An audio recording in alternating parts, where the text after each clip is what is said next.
Ya, aquí hay un elemento muy importante entonces de este autor,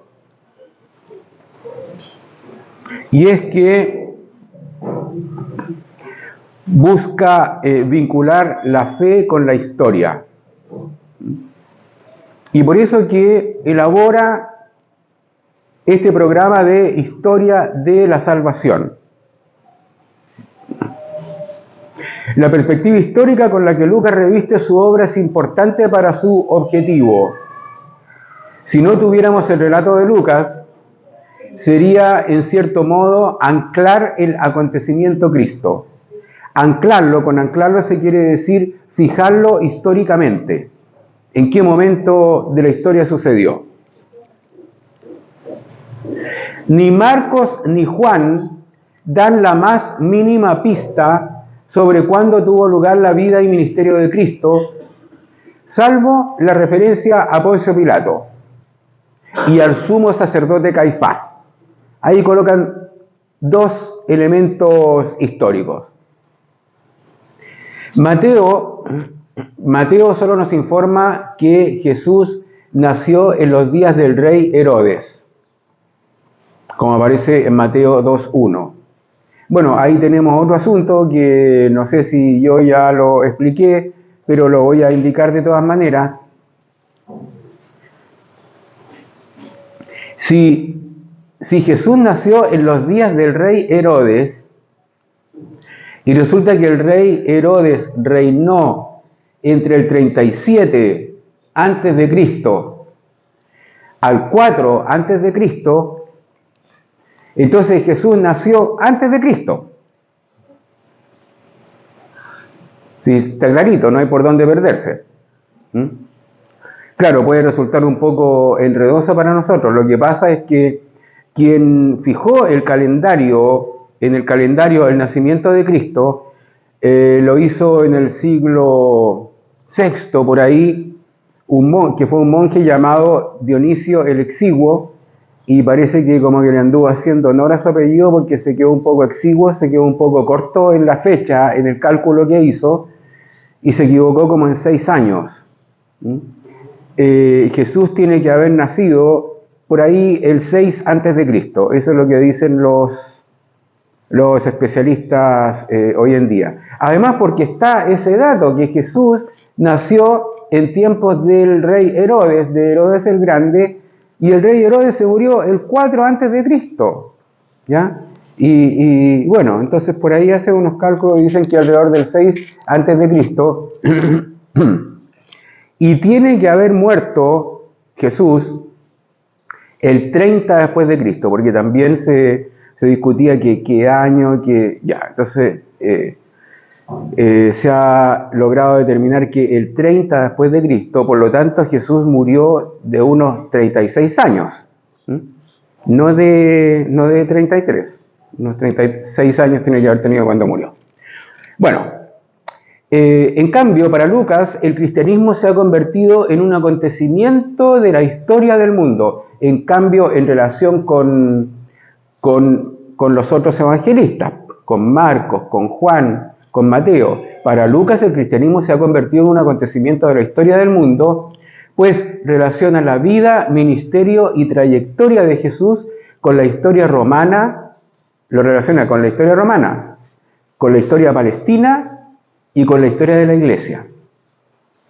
Y, como dice Pablo en un discurso que está haciendo en Hechos de los Apóstoles, en el capítulo 26, versículo 26, dice, y esto dice, a propósito del cristianismo, no es algo que haya sucedido en un rincón, sino que es algo que, bueno, que si pasó en un rincón se ha extendido muchísimo. Veamos cómo se vincula con la historia romana. Lucas no solo, como Mateo, refiere el nacimiento de Jesús en los días de Herodes, sino que lo relaciona con un decreto de César Augusto y el gobierno romano de Publio Sulpicio Quirinio. Y fecha el comienzo del ministerio del Bautista y por consiguiente el de Jesús en el año 15 del gobierno de Tiberio César, y dice relación también con la prefectura de Poncio Pilato en Judea. Hace referencia a la prefectura de Poncio Pilato en Judea, quien gobernó en Judea del 26 al 36 después de Cristo. Ahora, es cierto que hay ciertas fechas que da Lucas que son bastante discutidas, y que sobre todo esto de no se ha podido precisar bien esto que es tan famoso del censo. Entonces el censo del recuento de los censos que se tiene no cuadra muy bien con la época que da Lucas. Pero bueno, independiente de eso, de esa exactitud cronológica o no, independiente de eso, Lucas nos da un montón de datos históricos para decir, mire, esto ha sucedido en la historia, es una historia de salvación dentro de la historia de los seres humanos. Otros datos se encuentran en las referencias a la hambruna en los días del emperador Claudio, en Hechos 11:28, y esa hambruna se dio del 41 al 54 después de Cristo. La expulsión de los judíos de Roma por Claudio. Hubo una expulsión de judíos que fue el 49 después de Cristo. Y ¿por qué es importante esa expulsión de judíos? Porque ahí tienen que haber sido expulsados también muchos cristianos. Por ejemplo, dos cristianos famosos que aparecen después también en las cartas de Pablo, Áquila y uno es... Áquila y Símaco eran dos traductores de la Biblia al griego, pero bueno, en este momento se me fueron los nombres. Son importantes porque tienen que haber llegado de Roma, dos cristianos que llegaron producto de esa expulsión que realizó Claudio. Claro, pero uno podría decir, pero profesor, ¿de qué estamos hablando? Si resulta que el emperador expulsó a los judíos, no a los cristianos. Ya, pero sucede lo siguiente. Claro, era Priscila y Áquila, esos son los dos que aparecen ahí aquí en 18.1, dice: después de esto Pablo dejó Atenas y se fue a Corinto. Allí encontró a un judío llamado Áquila, nacido en la región del Ponto, que acababa de llegar de Italia junto con Priscila, su mujer, porque Claudio había decretado que todos los judíos debían abandonar Roma. Eso aparece en Hechos, capítulo 18, versículos 1 al 2. Y además dice: Pablo se unió a ellos y como eran fabricantes de carpas, residía y trabajaba con ellos, pues tenían el mismo oficio. Aparece también el oficio entonces de Pablo de fabricante de tiendas de carpas. Ahora, ¿cómo solucionamos el problema de los judíos y de los cristianos?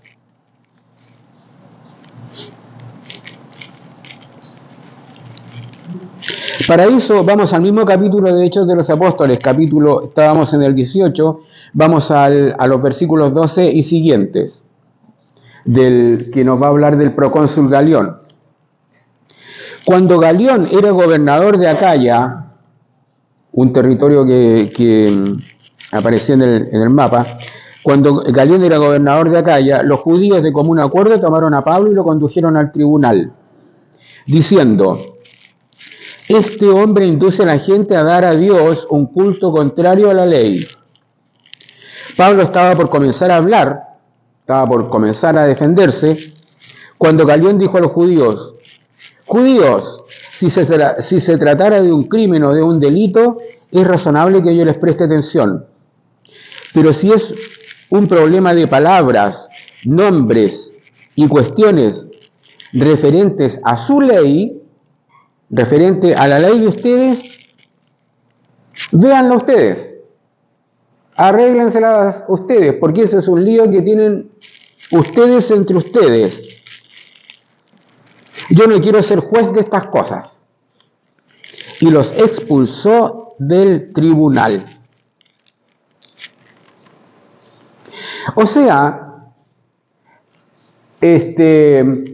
procónsul Galión, como buen romano, no lograba distinguir entre judíos y cristianos. Para él era lo mismo. Y por eso que les dice: mire, este es un asunto de su ley, son peleas internas que tienen entre ustedes, por lo tanto, véanlo ustedes. Y bueno, claro, y tiene en cierto modo razón, porque los judíos le llevan a Pablo para decirle que induce a la gente a dar a Dios un culto contrario a la ley. Por tanto, ahí se nota que el problema que tenía era sobre interpretaciones de su ley. Así que todavía el cristianismo estaba en una etapa naciente y los que pertenecían a otra nacionalidad, por ejemplo los romanos, no lograban distinguir mucho entre el judaísmo y el cristianismo. Así que cuando aparece que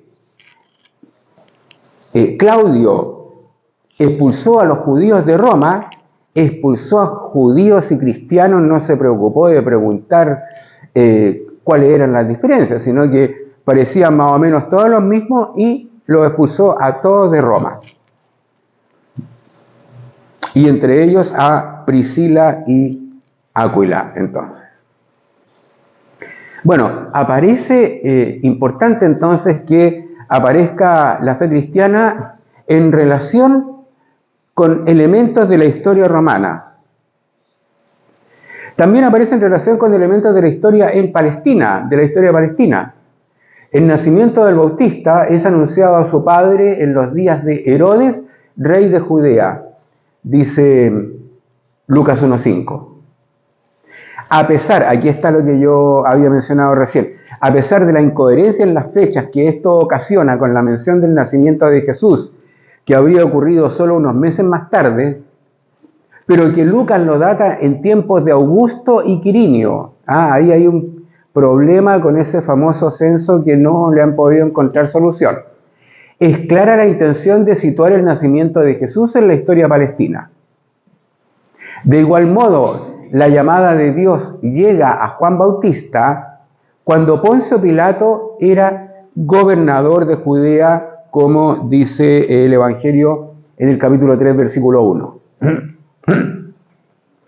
Después también aparece bien detallado en Lucas que Jesús es presentado ante Pilato, en Lucas 23, 1 al 5, solo para ser enviado a Herodes Antipas, otro Herodes, hijo del Herodes anterior, Herodes Antipas, tetrarca de Galilea, que tuvo un largo gobierno. De los hijos de Herodes fue el que más gobernó, porque este Herodes Antipas gobernó Galilea desde la muerte de su padre, el 4 a.C., hasta el 39 después de Cristo. Y este detalle se encuentra solo en el Evangelio de Lucas. No aparece en ningún otro evangelio.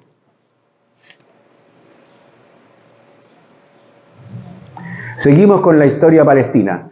Aunque la relación de Caifás con el proceso de Jesús es conocida por la narración de la pasión en otros evangelios, solo Lucas hace referencia a Anás y a Caifás al principio del ministerio de Juan. Hechos 4:6 hace también referencia a Anás y a Caifás, junto con otros que pertenecían a alguna familia de sumos sacerdotes, cuando Pedro y Juan comparecieron también ante ellos. Además, Lucas menciona a Herodes Antipas, tetrarca de Galilea, a Filipo, tetrarca de Iturea y Traconítide, y a Lisanias, tetrarca de Abilene, como gobernantes relacionados con la historia de Palestina. Entonces, ¿por qué esto es importante? Porque va dando ciertas referencias temporales, históricas, de lo que allí sucedió, y eso permite encuadrar entonces el ministerio de Jesús en una determinada época. El rey Herodes Agripa, que gobernó del 10 a.C. al 44 después de Cristo, aparece en Hechos 12 y su muerte es contada en 12:23. El rey Agripa II, no se sabe muy bien los años exactos de su gobierno, aparece en Hechos 25:13. Entonces, como digo, importante todas estas referencias geográficas y temporales que va dando Lucas para anclar el acontecimiento de Jesucristo y de las primeras comunidades en un determinado tiempo y espacio geográfico. Ya. La salvación, entonces, se trata más bien de una salvación para todos, como se ha dicho. Y es por eso que, y a lo mejor va a ser una sorpresa, en Hechos de los Apóstoles aparecen 3 Pentecostés. 3 Pentecostés. No 1, sino 3. El primer Pentecostés es a sus apóstoles judíos, que es el Pentecostés que todos nosotros conocemos, que está en Hechos de los Apóstoles, capítulo 2, versículos 1 al 11. Donde la fuerza divina del Espíritu Santo los convierte en testigos y predicadores de la buena noticia de la salvación a todo el mundo. Ahora, otra cosa que me gusta también resaltar, porque cuando empieza el relato en el capítulo 2, versículo 1, dice: al llegar el día de Pentecostés estaban todos reunidos en el mismo lugar. Al llegar el día de Pentecostés estaban todos reunidos en el mismo lugar. O sea, claro, uno podría entender que el día de Pentecostés se va a referir a la manifestación del Espíritu, pero ahí dice que al llegar ese día estaban reunidos en el mismo lugar, es decir, que estaban celebrando una fiesta y esa fiesta era la fiesta de Pentecostés. Por tanto, originalmente la fiesta de Pentecostés no es la fiesta de la manifestación del Espíritu Santo, sino que estaban los judíos celebrando una fiesta propia. Digámoslo así, el Espíritu Santo se manifestó en los apóstoles para la fiesta de Pentecostés. Y por eso que había tanta gente en Jerusalén, además, porque la fiesta de Pentecostés era una de las 3 fiestas en que tenían que hacer una peregrinación a Jerusalén. Pentecostés era una. ¿Qué era la fiesta de Pentecostés? O sea, fíjese, va a haber un Pentecostés, por tanto, judío y un Pentecostés cristiano. Lo voy a decir de una forma así como más coloquial, casi caricaturesco. El Espíritu Santo aprovechó la fiesta de Pentecostés para manifestarse. Y por eso ya después Pedro sale hablando en un discurso a aquellos que habían ido, aquellos judíos que habían ido, me refiero a religión judía porque ahí también había muchos prosélitos, a esta peregrinación anual de la fiesta de Pentecostés que se hacía en Jerusalén. Bien. ¿En qué consistía esa fiesta de Pentecostés? Pentecostés es una palabra que significa 50 días después, más o menos. Son 50 días. Y se supone, según un calendario que aparece allá en el Antiguo Testamento, que 50 días después de la salida de Egipto por el Éxodo, llegaron al monte Sinaí, que aparece también con el nombre de Horeb. ¿Y qué sucedió ahí en el monte? ¿Ah?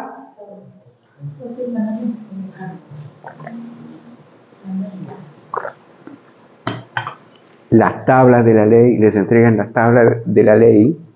¿Y qué se hace con eso? ¿Y con los mandamientos? ¿Qué se hace con el pueblo? Un pacto, una alianza. Ahí, fíjese que esa es la constitución de Israel como pueblo. Ahí queda constituido Israel como pueblo.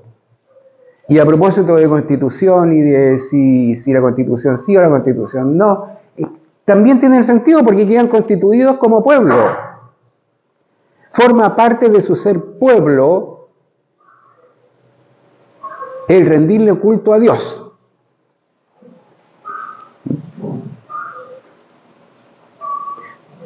Yo seré su Dios y ustedes serán mi pueblo.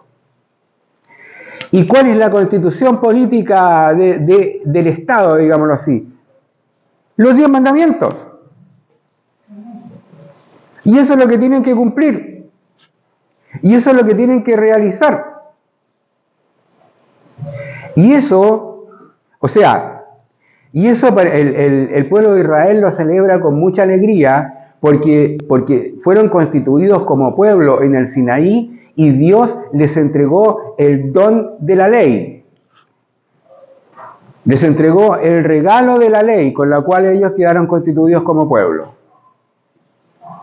Por eso que hasta el día de hoy es una fiesta muy bonita en Pentecostés, en Jerusalén, donde salen a festejar a las calles y salen los rabinos con sus vestimentas y a danzar con ejemplares de la Torá, con rollos de la Torá, que ahí es donde está la ley, para agradecer a Dios por ese regalo que les ha dado, que es el don de la ley. Eso era lo que estaban celebrando.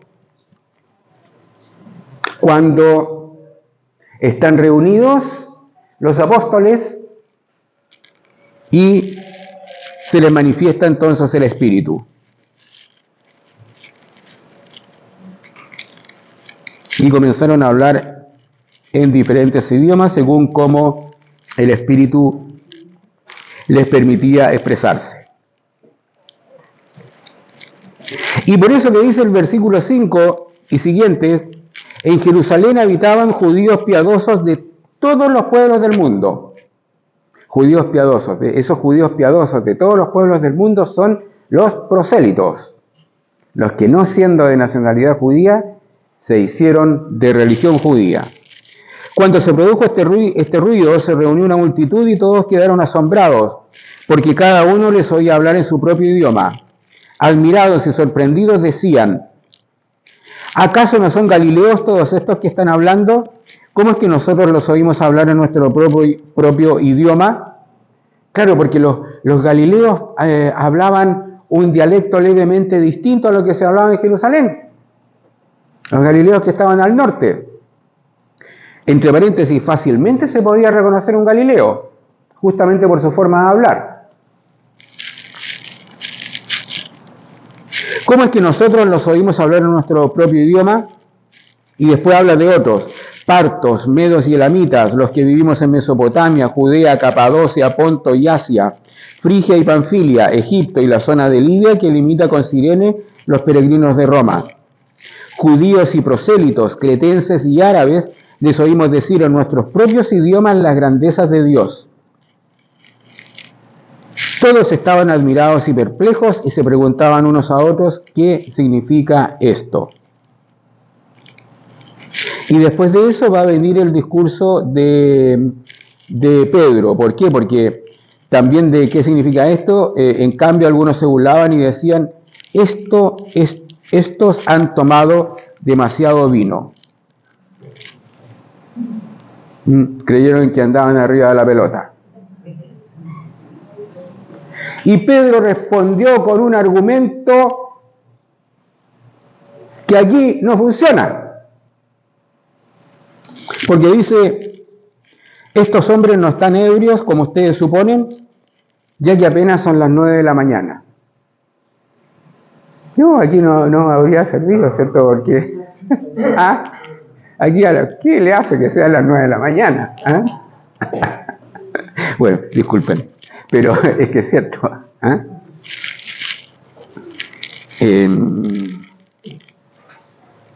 Bueno, disculpen, pero también cuentan una historia por ahí de Alemania, en un curso de niños donde estaban en la clase de religión y estaban contando esto de las bodas de Caná y que se acabó el vino y ahí un niño levantó la mano y dijo, ¿y tiene que haber habido algún chileno?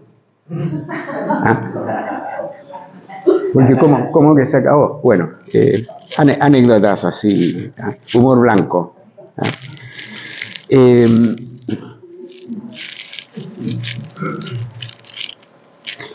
Ya. Fíjese que aquí hay otro elemento bien importante. Y que es el siguiente. ¿Qué es lo que se quiere decir con esto de que todos les entendían?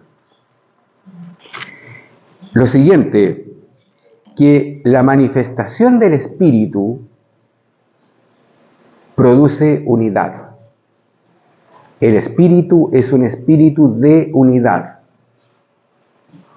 ¿Y qué es lo que está detrás aquí? ¿Qué texto del Antiguo Testamento está detrás, pero que no se está diciendo, pero se está suponiendo? Génesis 11, la Torre de Babel, donde nadie se entendía porque hablaban lenguas distintas.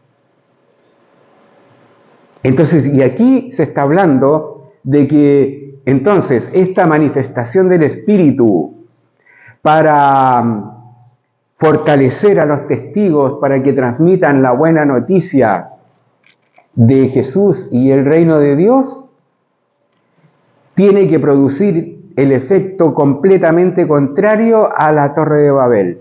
Tiene que producir el efecto entonces de generar la unidad entre los habitantes de distintas culturas, de distintos pueblos, de distintas naciones. Fíjese que bien expresado está esto. Ya, ahí tenemos, o sea, en esta revelación a los judíos, en esta manifestación del Espíritu a los judíos, ya se está haciendo presente ese carácter universal, esa finalidad universal del mensaje cristiano. Vamos a los otros Pentecostés. Un Pentecostés a los samaritanos, capítulo 8, versículos 14 al 17. Soy invisible.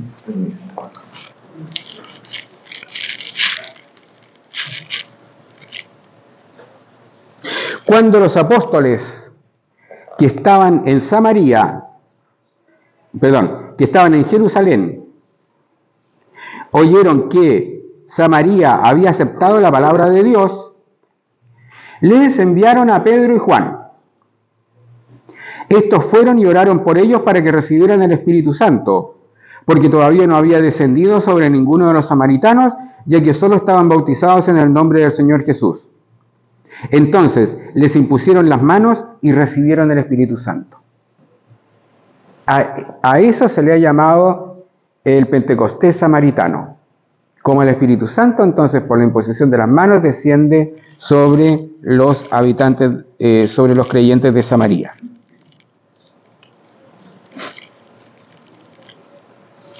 Y después vamos a tener también una manifestación a los gentiles en los capítulos 10 y 11. Ahí yo coloqué nomás los versículos específicos, pero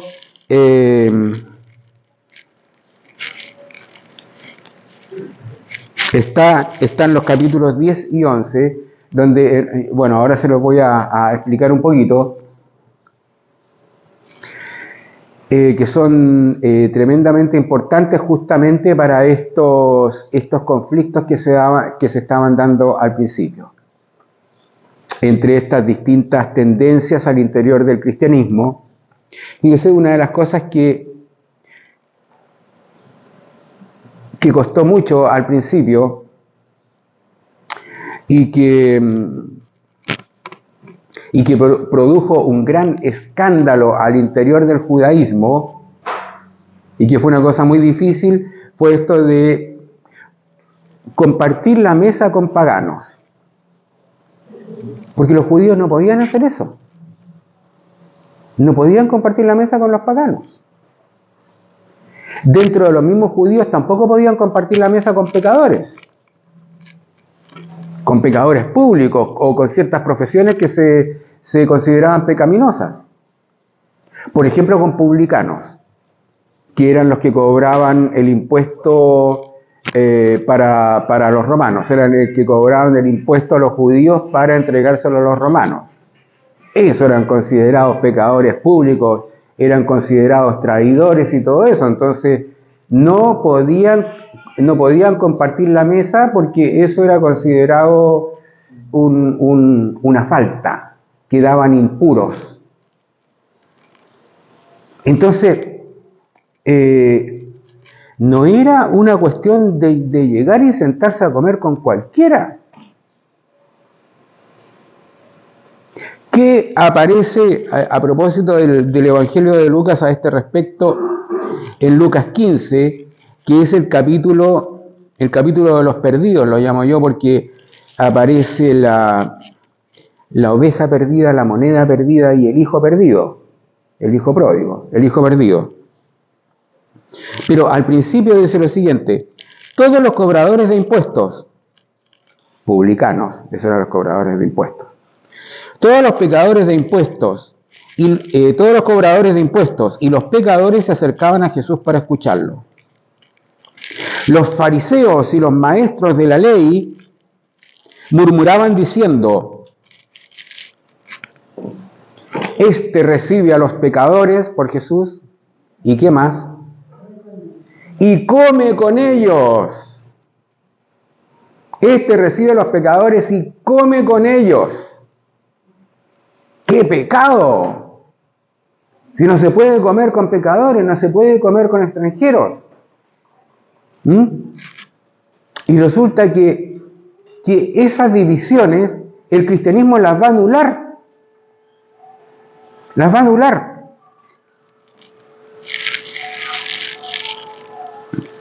Entonces, para los que eran cristianos que venían del judaísmo, esta cuestión de comer con los paganos o con los que se habían convertido al cristianismo del mundo gentil, era una cosa difícil. Hay en Gálatas el famoso conflicto de Gálatas entre Pablo y Pedro, en donde se agarraron ahí.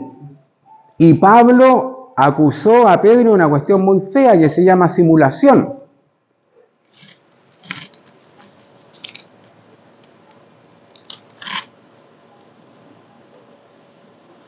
Ahí en Gálatas capítulo 2, versículos 11 al al 14 aparece este conflicto y dice, Pablo dice, pero cuando Cefas, o sea, el otro nombre de Pedro, pero cuando Cefas vino a Antioquía, este se llama el conflicto de Antioquía, pero cuando Cefas vino a Antioquía, le reproché en público su comportamiento, ya que comía con quienes no son judíos antes de que llegaran algunos del grupo de Santiago.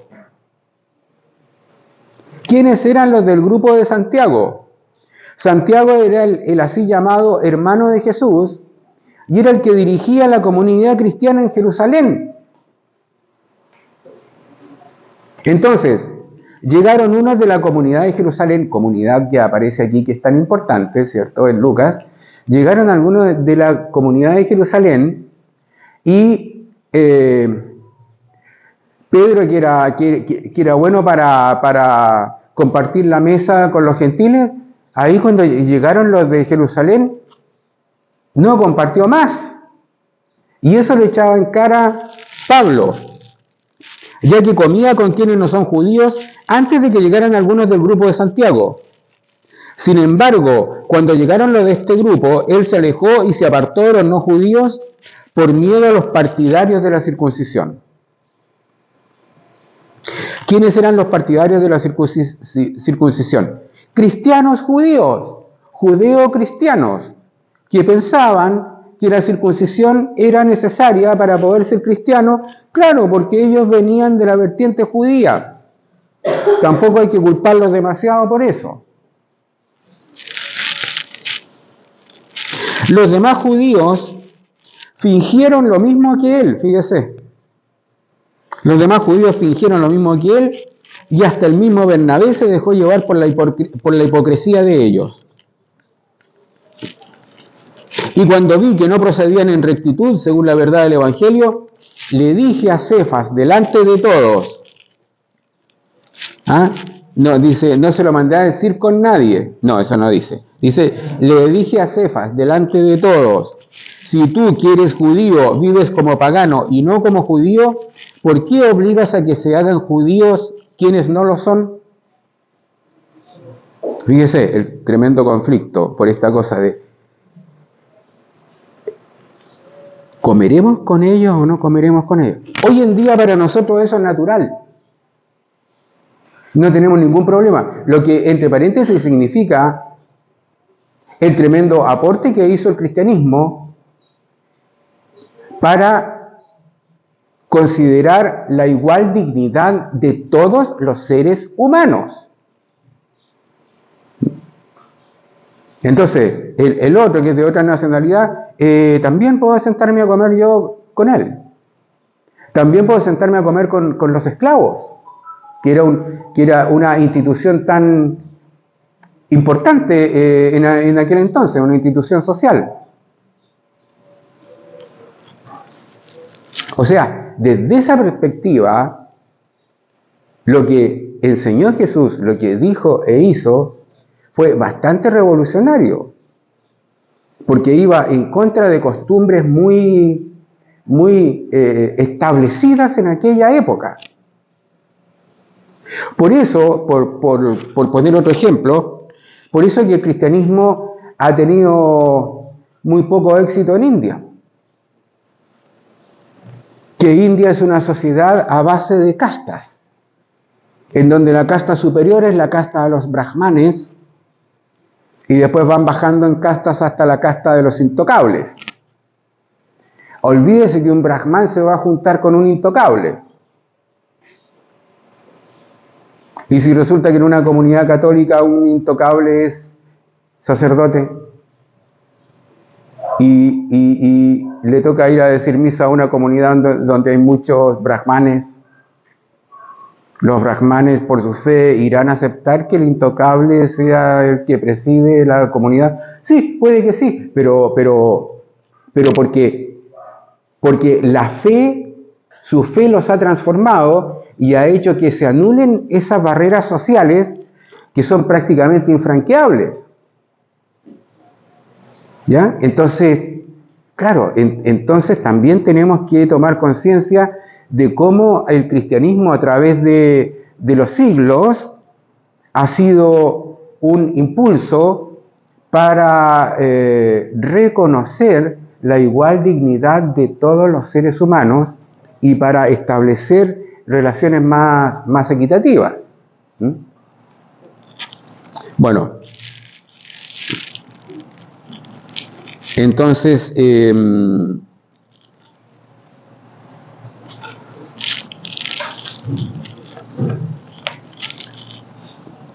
ya se me estaba olvidando para dónde iba. Yo quería llegar al capítulo 10. Lo vamos a leer. Dice: un hombre de Cesarea llamado Cornelio, centurión de una división de soldados llamado Itálica, era una persona piadosa y temerosa de Dios, igual que toda su familia. Distribuía muchas limosnas en el pueblo y oraba siempre a Dios. O sea, este era un prosélito, porque era un romano que se había hecho judío. Y por eso aparece aquí: persona piadosa y temerosa de Dios, igual que toda su familia, distribuía muchas limosnas en el pueblo y oraba siempre a Dios. Un día, a eso de las 3 de la tarde, tuvo una visión. Vio con claridad un ángel del Señor que entró donde él se encontraba y le decía: Cornelio. Él, mirándolo con atención y lleno de temor, le preguntó: ¿qué quieres, Señor? El ángel le respondió: tus oraciones y tus limosnas han llegado como memorial a la presencia de Dios. Envía ahora algunos hombres a Jaffa para que busquen a Simón llamado Pedro. Aquí apareció Pedro. A Simón llamado Pedro. Él se aloja en la casa de un cierto Simón, otro Simón, el curtidor, que vive junto al mar.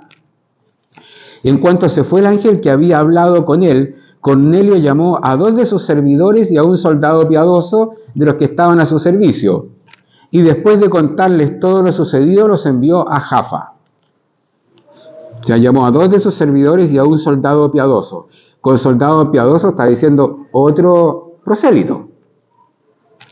Al día siguiente, hacia el mediodía, mientras ellos iban de camino y se acercaban a la ciudad, Pedro subió a lo alto de la casa a hacer oración. Como sintió hambre, pidió algo para comer, y mientras se lo preparaban, cayó en éxtasis. Y vio un éxtasis y tuvo una visión. Y vio el cielo abierto y algo así como un inmenso mantel que bajaba a la tierra, sostenido por sus 4 puntas. Sobre el mantel había toda clase de cuadrúpedos, reptiles de la tierra y pájaros del cielo. Y oyó una voz que decía: Pedro, levántate, sacrifica y come. O sea, llegó un mantel con un montón de animalitos para el plato, digamos. Pero Pedro respondió: de ninguna manera, Señor.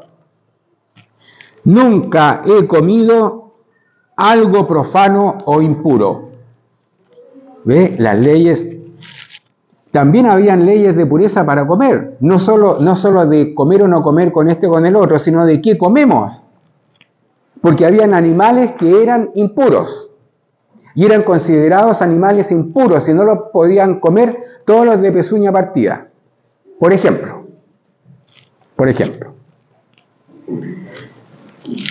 Entonces,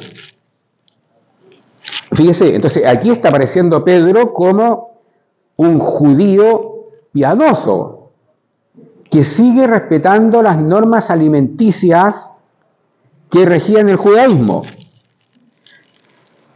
Nunca he comido algo profano o impuro. La voz le dijo otra vez: no consideres profano lo que Dios ha purificado. Fíjese, tenemos algún texto también de Jesús, ¿cierto?, donde declara puros todos los alimentos. Y dice: no es lo que entra en la boca lo que ensucia al hombre, sino lo que sale de sus pensamientos, que ahí aparece la palabra corazón, que son las malas disposiciones. O sea, aquí se está retomando esa tradición de Jesús de declarar puros todos los alimentos, en especial las tortas. de las que disfrutamos, ¿cierto?, en la pausa.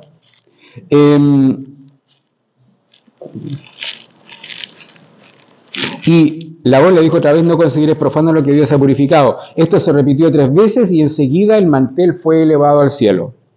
Mientras Pedro estaba aún confundido por el significado de la visión, se presentaron ante su puerta, después de averiguar dónde vivía, los hombres enviados por Cornelio. Llamaron y preguntaron si Simón, llamado Pedro, se alojaba allí. Pedro estaba pensando en la visión cuando el Espíritu Santo le dijo: hay allí 3 hombres que te buscan, baja enseguida y no dudes en acompañarlos porque yo los he enviado. Pedro bajó y dijo a los hombres: yo soy el que buscan, ¿por qué causa están aquí? Ellos le respondieron: un ángel santo le ordenó al centurión Cornelio, hombre justo y temeroso de Dios, bien considerado por toda la nación de los judíos, que te mandara a buscar para que vayas a su casa y así escuchar tus palabras. Entonces Pedro los invitó a entrar y les dio hospedaje. Al día siguiente se levantó y partió con ellos acompañado por algunos hermanos de Jafa. Y un día después llegaron a Cesarea. Cornelio los estaba esperando y había reunido a sus familiares y amigos más cercanos.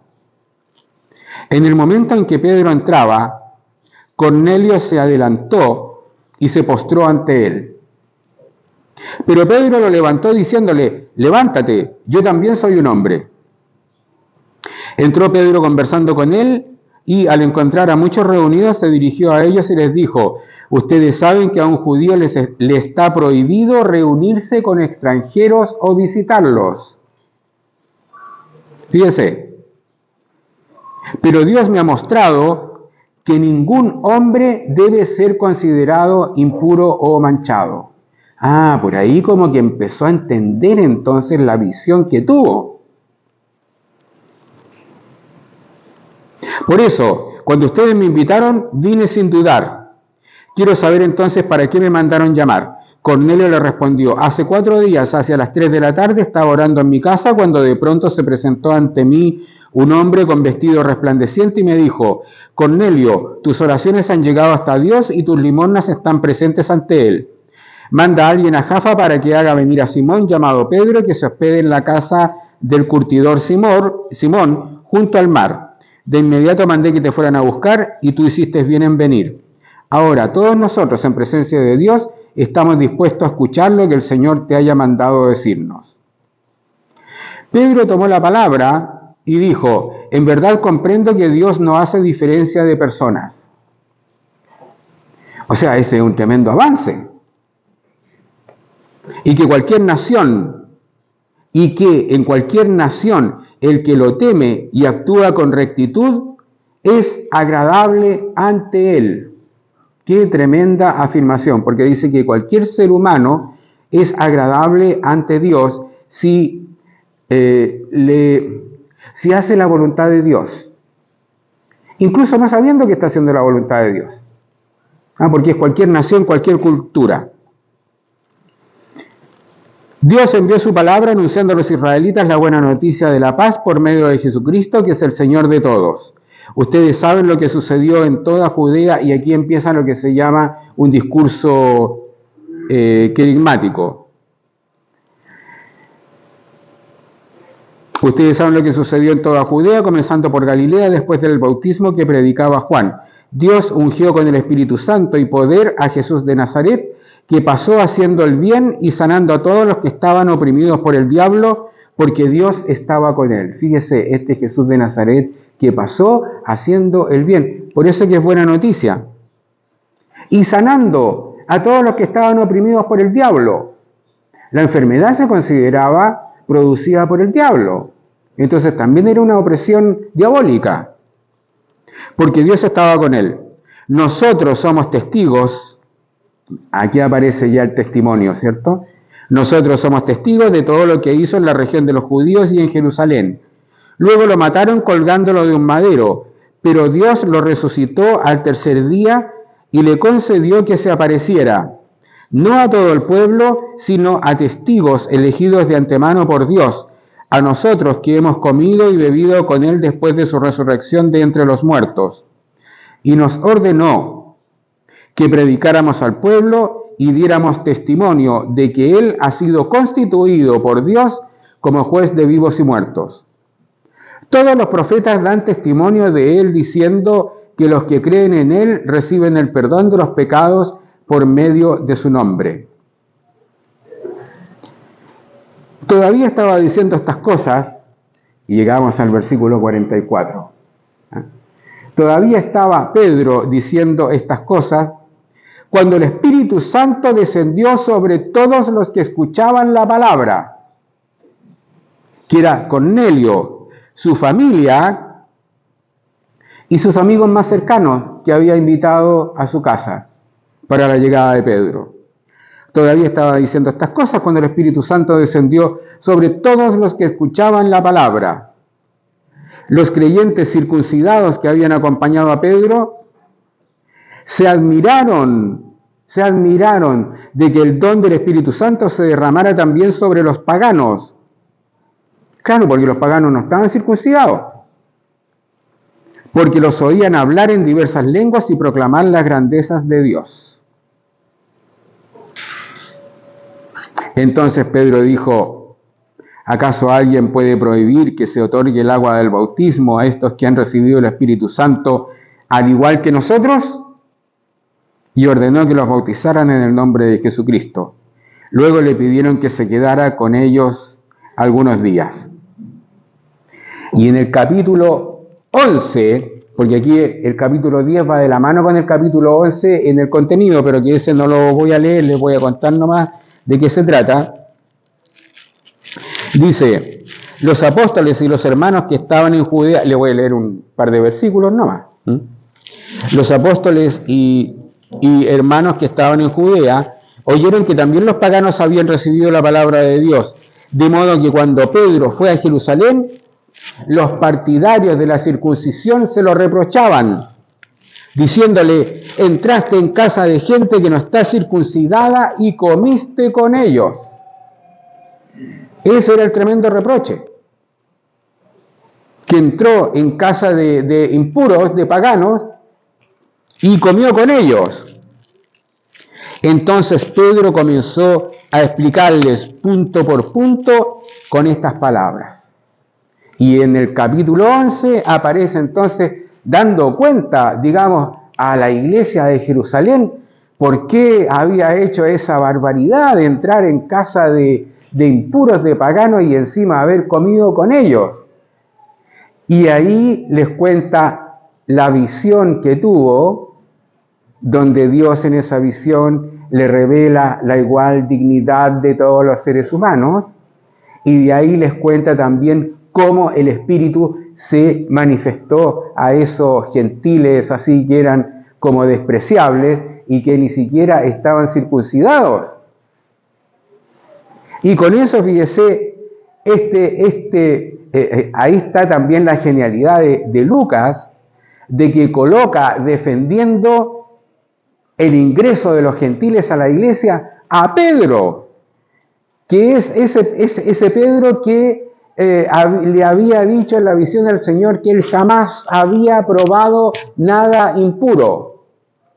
Entonces, como que el paladín de la pureza, el paladín del respeto a las normas alimenticias de la religión judía, aparece aquí ahora como el paladín, todo lo contrario de decir: mire, en realidad nada hay impuro, Dios ha purificado todos los alimentos tal cual como lo había dicho Jesús, porque lo que hace impuro son otras cosas y no los alimentos.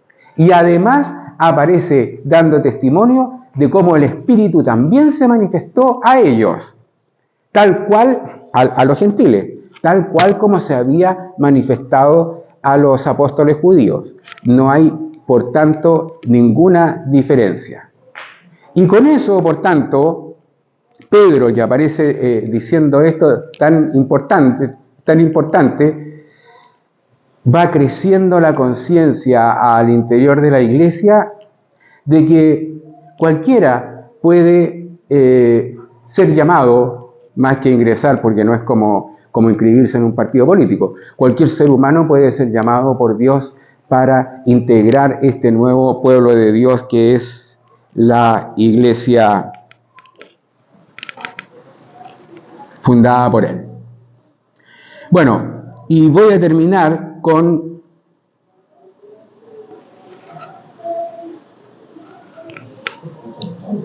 ¿y qué pasó con Pablo?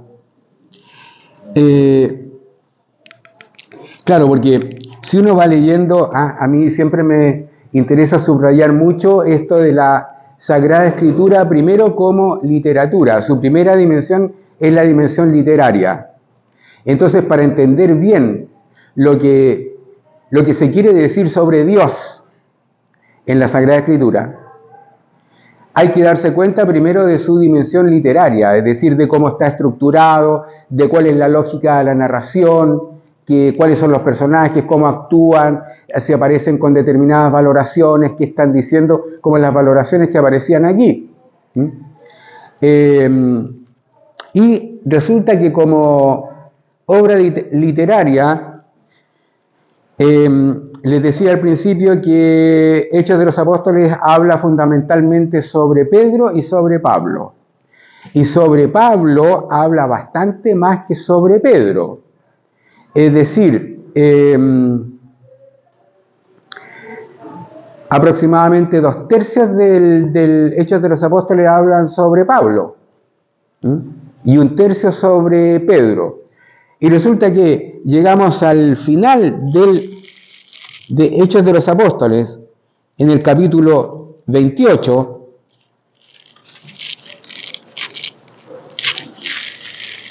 y dice los últimos 2 versículos: Pablo permaneció 2 años enteros en una casa que había alquilado, recibía a todos los que iban a verlo. Les anunciaba el reino de Dios y les enseñaba lo referente a Jesucristo con toda valentía y sin ningún impedimento. Y esos 2 años era porque estaba en una prisión domiciliaria, ¿cierto? Lo habían condenado ahí y termina así. ¿Y qué pasó con Pablo? ¿Lo liberaron? ¿No lo liberaron? Y si habla tanto sobre Pablo, ¿por qué no nos dice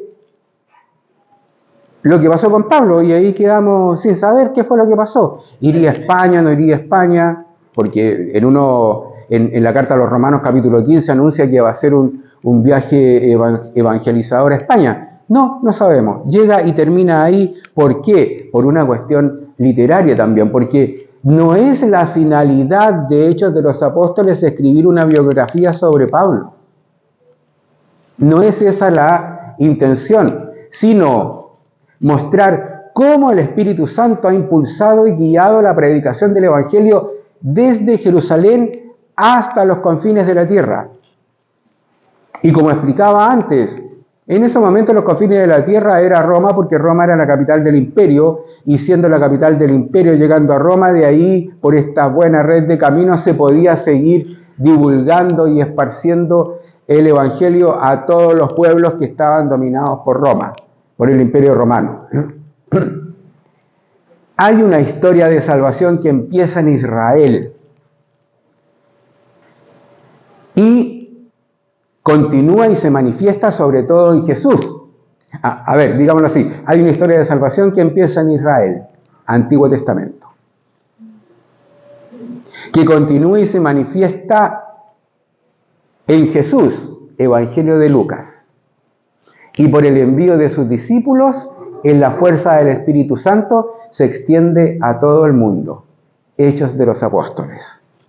Y por eso que termino recordando nuevamente con ese bosquejo, el proyecto de la historia de la salvación que hace Lucas, que termina entonces, la historia de la salvación se desarrolla entre la creación y la manifestación plena del reinado de Dios, en 2 etapas: preparación del reino o reinado de Dios en el Antiguo Testamento, articulado por Juan Bautista, que da el paso a la siguiente etapa, que es el anuncio de la buena noticia del reino de Dios, anuncio que se da también en dos etapas, una por medio de Jesús, que aparece en el Evangelio de Lucas, y después de ser llevado al cielo por su Padre, a través de la iglesia que aparece en Hechos de los Apóstoles. Y somos nosotros los que estamos en ese tiempo de la iglesia. Por lo tanto, a nosotros nos corresponde hoy y aquí ser testigos y proclamadores y anunciadores de la buena noticia de salvación traída por Cristo Jesús. Bien, eso les quería presentar.